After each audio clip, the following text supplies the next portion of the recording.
नमस्कार दोस्तों, एक बार मैं फिर आप सभी का आपके अपने यूट्यूब चैनल स्टॉक आइडिया में स्वागत करता हूं। जैसा कि जानते हैं, आज 13 मई 2020। आज के दिन हम लोग डिस्कस करेंगे वेदांता लिमिटेड शेयर के बारे में। जी हां, आज के दिन हम वेदांता लिमिटेड शेयर के बारे में डिस्कस करेंगे। इसके बारे में डिस्कस हम लोग क्यों करने जा रहे हैं, क्योंकि अभी इसमें एक न्यूज़ निकल के आ रही है कि इसकी डीलिस्टिंग होगी। जी हाँ, इसकी डीलिस्टिंग की न्यूज़ निकल के आ रही है, तो उसको हम लोग डिटेल में देखेंगे। तो हम डीलिस्टिंग के बाद देखेंगे कि जो वेदांता लिमिटेड शेयर है उसकी जब डीलिस्टिंग होगी तो फिर रिटेलर इन्वेस्टर्स का क्या होगा, उसमें उसके बाद क्या होगा, उसको हम लोग पूरा डिटेल में जानने की कोशिश करेंगे। हम लोग ये जानने की कोशिश करेंगे कि जो वेदांता लिमिटेड जो शेयर है उसमें हम लोग को 3-4 दिन से लगातार तेज़ी देखने को मिली है, तो उसके पीछे का रीज़न क्या है वो जानने की कोशिश करेंगे कि इसमें तेज़ी क्यों देखने को मिली। और हम लोग यह भी जानेंगे कि अगर आपने किसी ऐसे शेयर में इन्वेस्टमेंट किया है जिसकी डीलिस्टिंग हो गई है या होने जा रही है, तो उसके बाद क्या होता है। मतलब सिंपली हम लोग चर्चा करेंगे कि डीलिस्टिंग के बाद होता क्या है, हम लोग जैसे रिटेलर इन्वेस्टर्स का जो पहले इस शेयर्स में इन्वेस्टमेंट कर देते हैं। तो चलिए देखते हैं अब दोस्तों। चलिए दोस्तों, अब थोड़ी इन्फॉर्मेशन ले लेते हैं कि पब्लिक और प्राइवेट जो कंपनी है वो कैसे होती है। मतलब पब्लिक से प्राइवेट कंपनी कैसे बनती है और प्राइवेट से पब्लिक कंपनी कैसे बनती है, पहले उसकी इन्फॉर्मेशन ले लेते हैं, जानना आपके लिए जरूरी है। तो चलिए देख लेते हैं। An initial public offering IPO is a common occurrence. Private companies hold an IPO और go public by transferring portion of their ownership to purchasing party by issuing equity. मतलब जो प्राइवेट कंपनीज हैं वो इनिशियली पब्लिक ऑफर करती हैं और अपने जो किसके द्वारा अपने जो पोर्शन है कंपनी में वो ट्रांसफ़र कर देती पब्लिक को। मतलब उन लोगों को उनकी कंपनी में इन्वेस्ट करने का ऑफर देती है, मतलब कॉमन पब्लिक को ऑफर देती हैं उनकी कंपनी में इन्वेस्ट करने का, जिससे जो प्राइवेट कंपनी है वो पब्लिकली हो जाती है। तो चलिए दोस्तों, अभी हमने पीछे देख लिया कि जो कंपनी पहले प्राइवेट थी वो पब्लिकली कैसे होती है, IPO के जरिए वो पब्लिकली होती है। चलिए दोस्तों, बात कर लेते हैं जो कंपनी पहले से पब्लिकली है, मतलब पहले से उसके शेयर्स ट्रेड हो रहे हैं, तो वो प्राइवेट होना चाहती है, तो वो प्राइवेट कैसे होती है। जो हम लोग ने वेदांता के साथ देखने को मिल रहा है हम लोगों को कि जो पहले पब्लिकली है वो प्राइवेट में कन्वर्ट होने वाली है। अभी वेदांता का क्या नाम है, वेदांता लिमिटेड। अब बाद में जब उसका नाम हो जाएगा, जब वो प्राइवेट हो जाएगी, वेदांता प्राइवेट लिमिटेड। तो चलिए दोस्तों देखते हैं। In a public to private market transaction a group of investors purchase the majority of public companies outstanding stock shares. मतलब इनमें जब कंपनी पब्लिक से प्राइवेट होती है तो जो इसके इन्वेस्टर्स रहते हैं, मतलब प्रमोटर वगैरह, वो परचेज कर लेते, बाय कर लेते हैं किसका, जो पब्लिक कंपनी के जो आउटस्टैंडिंग स्टॉक है। मतलब जो स्टॉक पब्लिक के पास है पहले, जिनकी होल्डिंग पब्लिक के पास है, वो प्रमोटर्स उन पब्लिक से अपने स्टॉक को फिर से रिवर्स कर लेते हैं, मतलब बाद में परचेस कर लेते हैं, जिससे वो मेजॉरिटी हो जाती है किसकी, प्रमोटर्स की। प्रोमोटर्स के पास तो अपने शेयर रहेंगे ही रहेंगे, ऊपर से वो पब्लिक में जो रनिंग शेयर्स हैं, मतलब पब्लिक के पास जितने शेयर्स हैं तो पब्लिकली शेयर होल्डर्स के वो शेयर्स भी परचेस कर लेते हैं। तो चलिए दोस्तों, आगे जाने से पहले एक और बात आपको समझा देता हूँ कि जो कंपनी पब्लिकली से प्राइवेट होना चाहती है तो उसके जो शेयर होल्डर्स हैं, प्रोमोटर जो पब्लिकली शेयर होल्डर्स, उनकी सहमति होनी चाहिए 90%। मतलब उसके जो शेयर होल्डर्स हैं वो 90% इसके लिए सहमत होने चाहिए, 90% शेयर होल्डर्स का अप्रूवल चाहिए इसको डीलिस्टिंग कराने के लिए, मतलब पब्लिक से प्राइवेट में कन्वर्ट कराने के लिए। तो जो शेयर होल्डर्स हैं, जैसे एग्जांपल वेदांता के ही ले लेते हैं, इसके जो शेयर होल्डर्स हैं इनके पास अप्रॉक्स 51 की शेयर होल्डिंग है, 51% की शेयर होल्डिंग है। वहीं पब्लिक के पास अप्रॉक्स 49% की शेयर होल्डिंग है। तो अभी जो प्रमोटर्स हैं इनको अप्रॉक्स 39% की जो होल्डिंग है वो और बनानी पड़ेगी, जिससे इनका जो 90% का स्टेक हो जाएगा, तो इनको अप्रूवल देना आसान हो जाएगा, इनको अप्रूवल मिल सकता है। मतलब इन लोग को अभी 39% के जो शेयर होल्डर्स हैं उनका अप्रूवल चाहिए, उसके लिए ये उनके शेयर्स परचेस करेंगे और एक प्रीमियम ऑफर करेंगे। इसको हम लोग पीछे देखेंगे कैसे क्या होता है, वेदांता के जरिए ही है, देखेंगे हम इसको पीछे। तो चलिए आगे देख लेते हैं। This transaction effectively takes the company private. मतलब यह ट्रांजैक्शन है वो कंपनी को प्राइवेट बना देता है by delisting it from the public stock exchange. वो डीलिस्टिंग कर देता है पब्लिक स्टॉक एक्सचेंज से। While companies may be privatized for the magnitude of reasons. This event most often occur when a company is substantially undervalued in the public market. मतलब इधर पे बताया गया है ये कॉमन रीज़न है कि जो ज़्यादातर कंपनी पब्लिक से प्राइवेट की होती है, क्योंकि उनका मेन रीज़न बताया है कि वो अंडर वैल्यू होती है। मतलब जितनी उनकी शेयर की कीमत होनी चाहिए असल में उतनी उनके शेयर की कीमत नहीं होती, जिस कारण से वो उनको कुछ फ़ायदा ही नहीं हो रहा है। तो इस कारण से वो क्या पब्लिक से प्राइवेट में कन्वर्ट होना चाहती हैं। ये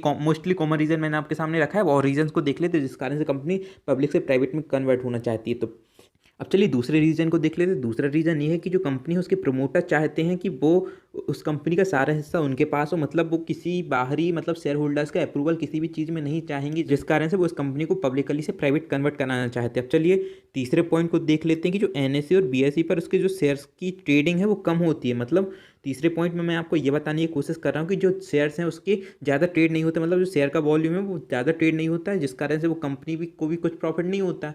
मतलब जब शेयर ट्रेड ही नहीं हो रहा है उसमें NSE ना BSE पर, तो जिस कारण से वो कंपनी इसको पब्लिकली से प्राइवेट कराना चाहती है, उसमें कुछ फ़ायदा ही नहीं हो रहा है कंपनी को, इसी कारण से। तो चलिए अभी हमने 3 रीजन्स देख लिए, अब चलिए आगे बात करते हैं। तो चलिए दोस्तों बात कर लेते हैं, अगर आपने वेदांता जो कंपनी उसमें इन्वेस्टमेंट किया है तो आपके पैसों का क्या होगा, क्योंकि ये तो डीलिस्टिंग होने वाली है। किसी भी कंपनी में आपने इन्वेस्टमेंट किया है जो कि डीलिस्टिंग होने वाली, तो आपके पैसों का क्या होगा। तो चलिए बात कर लेते हैं, जो कंपनी डीलिस्टिंग होती है तो वो आपको समय देती है कि एक टाइम के अंदर आप अपने शेयर्स को प्रोमोटर्स के पास बेच दें, और वो टाइम अप्रॉक्स 1 मंथ का वो टाइम रहता है, अप्रॉक्स 30 डेज़ का वो टाइम आपको मिलता है कि इस 30 डेज़ में आप अपने जो शेयर्स हैं वो प्रमोटर्स को बेच दें। आपको ये न्यूज़ कहाँ से मिलती है कि कंपनी डीलिस्टिंग होने वाली, तो आपको इतना टाइम मिला है, इतना वक्त मिला है, ये आपको मीडिया से पता चल जाता है, और आपको उसके बाद स्टॉक एक्सचेंज में भी अनाउंसमेंट हो जाती है। जैसा अभी बीएसई पर हो गया है 12 तारीख को अप्रॉक्स 8 बजे के बिटवीन में हुआ था कि जो इसकी है डीलिस्टिंग होने वाली है, इसकी जो मीटिंग है वो 18 मई को होगी। अभी हम लोग पीछे देखेंगे ये सब वेदांता के बारे में, मैं आपको बस एग्जाम्पल दे रहा हूँ वेदांता का। तो चलिए बात कर लेते हैं जो डीलिस्टिंग है उसकी प्रोसेस कैसी होती है, पूरी प्रोसेस को हम लोग डिटेल में समझ लेते हैं, फिर आपको वेदांता की जो डीलिस्टिंग है उसको समझने में बहुत ही आसानी होगी। तो चलिए बात कर लेते हैं जो डीलिस्टिंग है वो होती कैसे है। तो चलिए देख लेते हैं, जो कंपनीज के प्रमोटर होते हैं वो अपॉइंटमेंट किसको करते हैं, इंटरमीडियरीज को अपॉइंटमेंट करते हैं, जैसे मर्चेंट बैंकर्स, बुक रनर्स, मतलब बुक रनिंग मैनेजर्स एंड रजिस्ट्रार्ट को ये अपॉइंटमेंट करते हैं। फिर बाद में क्या होता है, इनका एक एस्क्रो अकाउंट होता है जिसमें क्या करते हैं, ये पहले से before making the public announcement, the acquirers or the promoter shall open an account and deposits therein the total estimated amount of the consideration calculation on the basis of floor price and number of the equity outstanding with public shareholders। मतलब देखिए पहला point में क्या बताया मैंने कि लोग appointment किसको करते हैं, मैनेजर्स वगैरह को, रजिस्ट्रार्स को अपॉइंटमेंट करते हैं, मर्चेंट बैंकर्स को अपॉइंटमेंट करते हैं, ठीक है। फिर आगे क्या करते हैं, आगे अपना एस्क्रो अकाउंट खुलवाते हैं जिसमें जो प्रोमोटर्स हैं वो डिपॉजिट करते हैं किसको, उसकी जो टोटल एस्टिमेट अमाउंट रहती है, जो कंसिडरेशन आती है, calculate on the basis of floor price. तो चलिए अब इस पॉइंट को समझने से पहले हम लोग फ्लोर प्राइस को समझते हैं कि जो फ्लोर प्राइस होती क्या है। तो ये मिनिमम प्राइस होती है कि जो प्रोमोटर्स ऑफर करते हैं शेयर होल्डर्स को उनके शेयर्स को खरीदने के लिए, इसको क्या बोलते हैं, फ्लोर प्राइस। तो चलिए अब सेकंड पॉइंट को समझ लेते हैं हम लोग। अभी फ्लोर प्राइस को तो देख लिया, तो सेकंड पॉइंट में ये है कि जो प्रोमोटर्स हैं वो ओपन करते हैं उनका अकाउंट जिसमें वो डिपॉजिट करते हैं मनी को, एस्टिमेटेड अमाउंट किस कैलकुलेट करके on the basis of floor price, मतलब जितनी उन लोग ने जो प्राइस ऑफर करी, जैसे वेदांता में कितनी प्राइस ऑफर करी, अप्रॉक्स 87 रुपीज़ की प्राइस ऑफर करी इन लोग ने पर शेयर के हिसाब से, जितने शेयर्स उनके पब्लिक के पास हैं तो उतनी वो अमाउंट डिपॉजिट कर देंगे अपने अकाउंट में, और ये करना जरूरी होता है। तो चलिए अब दूसरे पॉइंट को भी देख लिया, अब आगे देख लेते हैं। एक और पॉइंट होता है, मतलब स्टार्टिंग में इन लोग की मीटिंग करेंगे, वो तो आप सभी को पता है, उसमें अप्रूवल चाहिए रहेगा किसका, इसके जो प्रमोटर्स हैं और डायरेक्टर्स वगैरह इन सभी का अप्रूवल चाहिए रहेगा कि ये कंपनी अभी डीलिस्टिंग होने वाली है, तो वो इन सभी का अप्रूवल दे देते हैं और एक फ्लोर प्राइस तय कर देते हैं कि इस फ्लोर प्राइस उनको ऑफर की जाएगी इसके शेयर होल्डर्स को। तो पहला पॉइंट क्या था कि जो मीटिंग होगी उसमें अप्रूवल चाहिए रहेगा और वो एक फ्लोर प्राइस ऑफर करेंगे उसके शेयर होल्डर्स को। दूसरी बात क्या है, ये किसको अपॉइंट करते हैं, बैंकर्स, मजिस्ट्रेट और रजिस्ट्रार्ट को अपॉइंटमेंट करते हैं। तीसरा पॉइंट क्या है, एक अकाउंट में लोग डिपॉजिट कर लेते हैं जो कि एस्टिमेट अमाउंट रहती है फ्लोर प्राइस के अकॉर्डिंग, उस अकाउंट में वो लोग डिपॉजिट कर देते हैं। अब चलिए फोर्थ पॉइंट को समझने की कोशिश करते हैं। तो चलिए जैसा कि हमने अभी तीसरे पॉइंट के बाद देखा है कि चौथे पॉइंट में लोग क्या करते हैं, पब्लिकली अनाउंसमेंट कर देते हैं मीडिया के द्वारा, पब्लिक के द्वारा, और स्टॉक एक्सचेंज में भी अनाउंसमेंट हो जाती है, जैसा कि बीएसई में हुआ है 12 तारीख को रात को 8 बजे के बिटवीन में। तो कंपनी ने तो अपने प्राइस को फ्लोर प्राइस से ऑफर कर देती है, फिर उसके बाद जो कॉमन रिटेलर इन्वेस्टर्स होते हैं, पब्लिकली शेयर होल्डर्स रहते हैं, वो फिर बाद में आरबीबी रिवर्स बुक बिल्डिंग्स के जरिए क्या करते हैं, कंपनी को ऑफर करते हैं, कंपनी को बताते हैं कि आप हमें इतनी प्राइस दीजिए और हमारे शेयर लीजिए। तो अब आप समझ गए होंगे कि आरबीबी क्या होता है। तो फोर्थ पॉइंट के बाद, अनाउंसमेंट के बाद क्या आरबीबी होता है, मतलब रिवर्स बुक बिल्डिंग प्रोसेस होती है जिस पर इन्वेस्टर्स कंपनी के शेयर बेचना चाहते हैं एक निश्चित प्राइस पर, मतलब वो एक तय कर लेते हैं कि आप इतनी प्राइस दीजिए और हमारे शेयर लीजिए। तो चलिए जैसा कि हमने भी फिफ्थ पॉइंट में देखा है, तो जो आरबीबी की प्राइस रहती है वो प्राइस डीलिस्टिंग की भी हो जाती है। अब आप समझ गए होंगे आरबीबी क्या होता है डिटेल में। फिर क्या होता है इसके बाद, फिफ्थ पॉइंट को हो गया आरबीबी वाला। अब सिक्स्थ पॉइंट को समझते, इसके बाद जो स्टॉक एक्सचेंज है उसमें क्या होता है, उसकी परमिशन की ज़रूरत पड़ती है। इसके बाद फिर स्टॉक एक्सचेंज से परमिशन मिल जाती है, मतलब 6 पॉइंट कंप्लीट। जैसा कि हमने अभी देखा है कि इन लोगों को परमिशन लेनी पड़ती है आरबीबी के बाद, किसकी, स्टॉक एक्सचेंज की परमिशन लेनी पड़ती है। जब स्टॉक एक्सचेंज की परमिशन मिल जाती है तो फिर से लोग अनाउंसमेंट करते हैं, इंग्लिश मीडिया और हिंदी मीडिया में अनाउंसमेंट कर देते हैं कि वो एक शेयर होल्डर्स को एक तारीख बता देते हैं कि इस तारीख से बिड लगना स्टार्ट होगी अपने शेयर्स बेचने की। तो लोग अनाउंसमेंट कर देते हैं कि इस तारीख से आपके शेयर्स की बिड लगना स्टार्ट होगी, ठीक है। फिर जब बिड लगना स्टार्ट होती है, फिर उस बिड में जो हाईएस्ट वैल्यू रहती है, इस जब बिड स्टार्ट लगना हुई तो इस बिड में जो हाईएस्ट प्राइस रहती है या हाईएस्ट बिड रहती है, उसकी जो फाइनल प्राइस होती है वो डीलिस्टिंग की प्राइस होती है। तो आप समझ गए होंगे कितना लंबा है ये डीलिस्टिंग के प्रोसेस। तो आप समझ गए होंगे जो हाईएस्ट प्राइस रहती है, हाईएस्ट बिड रहती है, आती है किसी के जरिए, शेयर होल्डर्स के जरिए, तो वो फाइनल प्राइस होती है डीलिस्टिंग की। और अगर ये प्राइस किसको, प्रोमोटर्स को तो मंजूर है तो डीलिस्टिंग हो जाती है, अगर मंजूर नहीं है तो डीलिस्टिंग नहीं हो पाती। और एक और शर्त रहती है कि कंपनी डीलिस्टिंग तभी हो सकती है जब शेयर होल्डर्स की जो होल्डिंग है अप्रोक्स 90% की हो, इसी कारण से वो पब्लिक के जो शेयर है उनको खरीदते हैं। तो और अगर ये प्राइस प्रोमोटर्स को मंजूर है तो इसकी जो डीलिस्टिंग की प्रोसेस है वो स्टार्ट हो जाती है, और मंजूर नहीं है तो ये शेयर्स डीलिस्टिंग नहीं होता। तो चलिए अभी हमने पूरी डीलिस्टिंग की जो प्रोसेस है वो हमने पूरी समझ ली। तो चलिए इधर तक आपको कुछ दिक्कत हो तो आप कमेंट करके पूछ सकते हैं। अब चलिए वेदांता के बारे में डिस्कस करते हैं, वेदांता की जो डीलिस्टिंग होने वाली है उसके बारे में। दोस्तों मैं आपको जो वेदांता की अनाउंसमेंट है कल रात को किया था उसकी डीलिस्टिंग से रिलेटेड, उस वाले पेज पे लेके आया हूँ, तो चलिए देख लेते हैं। लेकिन उसकी जो अनाउंसमेंट है उसको जानने से पहले आप एक बात और समझ लीजिए कि जो वेदांता लिमिटेड कंपनी है वो सब्सिडरी है किसकी, वेदांता रिसोर्सेज लिमिटेड की। मतलब पेरेंट्स कंपनी कौन हुई इसकी, वेदांता रिसोर्सेज लिमिटेड, और सब्सिडरी कौन है, वेदांता लिमिटेड। मतलब ये जो पेरेंट्स कंपनी है वो इसको डीलिस्टिंग कराना चाह रही है।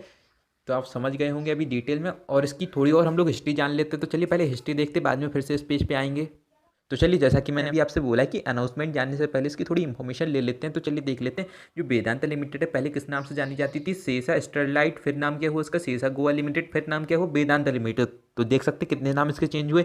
यह एक माइनिंग कंपनी इंडिया में बेस है, और इसका जो मेन ऑपरेशन है आयरन और गोल्ड एंड एल्यूमिनियम के इसमें ऑपरेशन है, जिनकी माइंस है गोवा में, कर्नाटका, राजस्थान एंड उड़ीसा में इनकी माइंस है। आगे देख लेते, it is 50% owned by Vedanta Resources, UK based company controlled by the Anil Agarwal family. तो जैसा कि मैंने अभी पीछे आपसे बोला है कि जो वेदांता लिमिटेड है वो किसकी सब्सिडरी है, वेदांता रिसोर्स की। मतलब जो पेरेंट्स कंपनी कौन है, वेदांता रिसोर्सेज। तो इसके जो प्रमोटर रहेंगे वेदांता लिमिटेड के, तो वो ओन किए हैं अप्रॉक्स 50%। मतलब जो वेदांता रिसोर्सेज है वो उसकी ओन की है अप्रॉक्स 50% होल्डिंग। और जैसे कि हम सभी जानते हैं भी होल्डिंग भी देख लेंगे वेदांता लिमिटेड की, इसकी जो होल्डिंग है प्रमोटर्स की अप्रॉक्स 51% की होल्डिंग है। मतलब अब आप समझ गए होंगे कि जो वेदांता लिमिटेड है वो एक सब्सिडरी है किसकी, वेदांता रिसोर्स की। यही मैं आपको समझाने की कोशिश कर रहा था। अब चलिए आगे देख लेते हैं। And 50% owned by the other entity including public mutual fund and foreign investors. तो अप्रॉक्स हम सभी जानते हैं कि जो शेयर होल्डिंग है अप्रॉक्स 49% किसके पास है, इसकी जो पब्लिक के पास है, म्यूचुअल फंड होल्डिंग करे हैं, या फॉरेन इन्वेस्टर्स के पास अप्रॉक्स 49% की होल्डिंग है। तो चलिए जैसा कि हमने इसकी थोड़ी इन्फॉर्मेशन ले ली कि जो VRL है वो पेरेंट्स कंपनी है वेदांता लिमिटेड की। अब चलिए अनाउंसमेंट को हम लोग डिटेल में समझते हैं जिसकी डीलिस्टिंग से रिलेटेड। तो चलिए आगे देख लेते हैं इस लेटर में कि जो VRL है वेदांता रिसोर्सेज लिमिटेड, जो कि पेरेंट्स कंपनी है वेदांता लिमिटेड की, तो VRL ने पेरेंट्स कंपनी ने एक इंटेंशन जाहिर किया, उसके प्रमोटर्स ने, वेदांता लिमिटेड जो एक सब्सिडरी है उसके जो शेयर्स है उनको एक्वायर करना चाहते हैं, इक्विटी शेयर्स को, जो शेयर्स पब्लिक शेयर होल्डर्स के पास हैं इस कंपनी के वेदांता लिमिटेड के, उसके शेयर्स को एक्वायर करना चाहते हैं। तो उन लोगों ने BSE और NSE पर एक डीलिस्टिंग का प्रपोजल भेजा था। If such delisting is successful, अगर ये वेदांता लिमिटेड की जो डीलिस्टिंग है वो सक्सेसफुल हो जाती है तो इनका आगे कहना है कि ये जो कंपनी है वेदांता लिमिटेड वो अमेरिकन स्टॉक एक्सचेंज में भी रजिस्टर्ड है, तो उधर से भी इन लोग अब उसके शेयर्स को परचेस करेंगे और उसको उधर से भी डीलिस्टिंग कराने की कोशिश करेंगे। तो मेरा मानना है कि जो इस कंपनी के मैनेजर्स हैं वेदांता रिसोर्सेज लिमिटेड जो कि पेरेंट्स कंपनी है, वो आराम से वेदांता लिमिटेड जो इसकी सब्सिडरी है उसको न्यूयॉर्क स्टॉक एक्सचेंज से डीलिस्ट करा पाएंगे, क्योंकि इन लोगों ने 2018 में भी ऐसा काम किया है। तो चलिए अब शॉर्ट में इस पैरा को समझ लेते हैं कि जो इसके प्रमोटर्स हैं वो वेदांता लिमिटेड को डीलिस्टिंग कराना चाहते हैं, और उनका कहना है अगर इसकी डीलिस्टिंग NSE और BSE पर सक्सेसफुली हो जाती है तो उसको आगे डीलिस्टिंग न्यूयॉर्क स्टॉक एक्सचेंज में भी डीलिस्टिंग करा देंगे। चलिए अब आगे देख लेते हैं। तो चलिए आगे देख लेते हैं जो VRL है जो कि वेदांता लिमिटेड की पेरेंट्स कंपनी है, उसके मेंबर्स और जो प्रमोटर्स ग्रुप कितने शेयर्स को होल्ड किए, मतलब टोटल जो प्रमोटर्स की शेयर होल्डिंग है वेदांता लिमिटेड में वो कितनी है, अप्रॉक्स 1,76,43,23,26,080 इक्विटी शेयर्स प्रमोटर्स के पास है, और इनकी होल्डिंग परसेंटेज में जो बनती है अप्रॉक्स 51.06% प्रमोटर्स की होल्डिंग है वेदांता लिमिटेड में। और वहीं हम पब्लिक शेयर होल्डर्स की बात करें तो उनके पास अप्रॉक्स 1,10,90,10,90,351 इक्विटी शेयर्स हैं, और उनकी होल्डिंग बनती है जो अप्रॉक्स 48.94%। तो चलिए अब शेयर होल्डिंग पैटर्न्स को भी देख लिया। तो अभी हमने जैसे एक पॉइंट के बारे में डिस्कस किया कि जो शेयर होल्डर्स हैं उनको डीलिस्टिंग कराने का कंपनी को तो कितनी होल्डिंग चाहिए, 90%। तो अभी इनको अप्रॉक्स कितनी 39% की होल्डिंग बनानी है अपनी कंपनी में। तो ये तभी शेयर्स को वापस रिपर्चेस कर रहे हैं किससे, शेयर होल्डर्स से। तो आप समझ गए होंगे पूरा। तो चलिए आगे देख लेते हैं further. Vedanta Resources Limited and inform us of their willingness to accept the equity share of the company tendered by the public share holders and delisting price of ₹87.5 for equity shares. मतलब इन लोगों ने ऑफर दिया, इसकी floor price भी बोल सकते हैं, इस प्राइस को क्या बोलेंगे, इंडिकेटिव ऑफर प्राइस दी है लोगों ने अप्रॉक्स 87.5 रुपीज़ की। पर इक्विटी शेयर्स इनके शेयर होल्डर्स को विथ प्रेजेंटली अब प्रीमियम, मतलब प्रीमियम कितने का दिया था उन लोगों ने, ये बात कब की है, 12 की। तो 11 को इसकी प्राइस कितनी थी, अप्रॉक्स 79 रुपीज़ की इसकी प्राइस, तो लोगों ने कितने पे मांग लिया था इसके शेयर को, अप्रॉक्स 87 पे। तो ये अप्रॉक्स 9.9% की प्रीमियम दिए थे लोग ने, मतलब इसकी प्राइस इतनी बढ़ के लोगों ने बताई थी, मतलब ऑफर की थी अपने शेयर होल्डर्स को। तो चलिए आगे देख लेते हैं आज की ट्रेडिंग सेशन के बारे में। तो आज इसकी जो लास्ट ट्रेडिंग प्राइस थी अप्रॉक्स 90.1 रुपीज़ थी, अप्रॉक्स उसमें 1 रुपीज़ का अब देखा गया है। और वहीं इसका जो हाई था अप्रॉक्स 97.95 रुपीज़ था, लो की बात करें तो अप्रॉक्स 88.5 रुपीज़ था। तो जो हम लोग ने अभी पीछे देखा है, लोग ने कितनी प्राइस ऑफर की थी शेयर होल्डर्स को, इसकी प्रमोटर्स ने अप्रॉक्स 87.5 रुपीज़ की शेयर प्राइस ऑफर की थी। लेकिन जो आज इसकी शेयर प्राइस रही अप्रॉक्स 90 रुपीज़ रही, और इसका हाई अप्रॉक्स 97 रुपीज़ का था। तो ये तो लॉस है शेयर होल्डर्स को, तो इस कारण से ये आप ध्यान रखिए, ये अभी फाइनल प्राइस नहीं है, अभी बहुत कुछ होना बाकी है इसमें। तो आप चिंता ना करें, अगर आपके पास इसके शेयर की प्राइस है अप्रॉक्स 100 रुपीज़ से अब हमें, तब भी आप चिंता ना करें। मेरा मानना है कि जो अभी इसकी अगली जो शेयर प्राइस रहेगी जो ऑफर करेंगे वो बहुत ज़्यादा होगी, ऐसा मेरा मानना है, अप्रॉक्स 100 रुपीज़ से तो अब भी होगी। तो चलिए दोस्तों बात कर लेते हैं जो वेदांता का शेयर है उसमें लगातार 3-4 दिन से हम लोगों को अप क्यों देखा जा रहा है, उछाल क्यों देखने को मिल रहा है। तो उसका रीज़न एक है कि जो प्राइस ऑफर की थी इसके प्रमोटर ने, वो प्राइस अप्रॉक्स 87 रुपीज़ है। और अभी लोग किसी कारण से परचेज कर रहे हैं, क्योंकि लोगों को पता है कि इसका जो प्राइस है 87, जो ऑफर प्राइस है वो तो होगा नहीं, इसका प्राइस अबव 100 होगा, ऐसा मेरा मानना है। और ऐसा सभी लोग मांग कर रहे हैं, क्योंकि मैं आपको ऐसा इसी कारण से बोल रहा हूँ क्योंकि आप इसका प्राइस टू बुक रेशियो देखिए काफ़ी कम है, अप्रॉक्स 0.53 है। और ये फंडामेंटली तो स्ट्रॉन्ग शेयर, इसी कारण से मेरा मानना है कि जो शेयर होल्डर्स हैं वो इतने में राजी नहीं होंगे। इसके लिए ये वैल्यू बढ़ानी पड़ेगी, अप्रॉक्स अबव तो 100 ये ऑफर करेंगे अभी शेयर होल्डर्स, ऐसा मेरा मानना है। तो अगर आपने इसके शेयर्स को 80 रुपये में खरीदा है तो आप कृपया कर चिंता ना करें। और मेरा मानना है कि अगर आप वेदांता शेयर में भी परचेज करना चाहते हैं तो मेरा मानना है आप अभी बाय ना करें, अब 87 रुपीज़ आप इसमें बाय ना करें, या 85 रुपीज़ के अब आप इसमें बाय ना करें। ऐसा मेरा मानना है कि आप बच के रहें शुरू से ही, नहीं तो फिर बाद में अगर कुछ और हो जाता है। अब अप्रॉक्स 87 में भी अब सभी अप्रूवल मिल जाती है, जो कि बहुत नामुमकिन है। अगर वैसा हो सकता है, शेयर मार्केट में कुछ भी हो सकता है, अगर इतने में अप्रूवल मिल जाता है तो फिर आप खतरे में आ जाएंगे। इसी कारण से मेरा मानना है वो 85 रुपीज़ आप इसमें परचेज ना करें, ना ही ट्रेड करें। अब चलिए आज की जो क्वांटिटी ट्रेड हुई इनके बारे में डिस्कस कर लेते। तो आज जो टोटल क्वांटिटी ट्रेड हुई अप्रॉक्स देख सकते हैं कितना ज़्यादा वॉल्यूम था, अप्रॉक्स 14,58,41,554 क्वांटिटी ट्रेड हुई। वॉल्यूम को देखिए आप, 14 करोड़ आज ही के दिन अकेले में। वही डिलीवरेबल क्वांटिटी की बात करें तो मात्र 2 करोड़ क्वांटिटी डिलीवरी में ली है, और परसेंटेज की बात करें अप्रॉक्स 20% डिलीवरेबल परसेंट है, जो कि मैं ठीक नहीं मानता। तो आप देख सकते हैं इसमें लोग अभी डिलीवरी में नहीं ले रहे, आप भी लालच में मत आइएगा, आप भी इसको डिलीवरी में मत लीजिएगा, ऐसा मेरा मानना है। अब 85 रुपीज़ मिले तो आप इसको भूल जाइए खरीदना। तो चलिए दोस्तों, अगर आपकी वीडियो अच्छी लगी हो तो उसको प्लीज़ लाइक कर दीजिएगा, अगर चैनल पर नए तो उसको सब्सक्राइब कर दीजिएगा। और आपकी जो भी प्रॉब्लम हो डीलिस्टिंग से लेकर वेदांता के किसी भी शेयर को लेकर तो आप कमेंट में पूछ सकते हैं, आपको रिप्लाई मिलेगा। तो चलिए दोस्तों मैं चलता हूँ, धन्यवाद।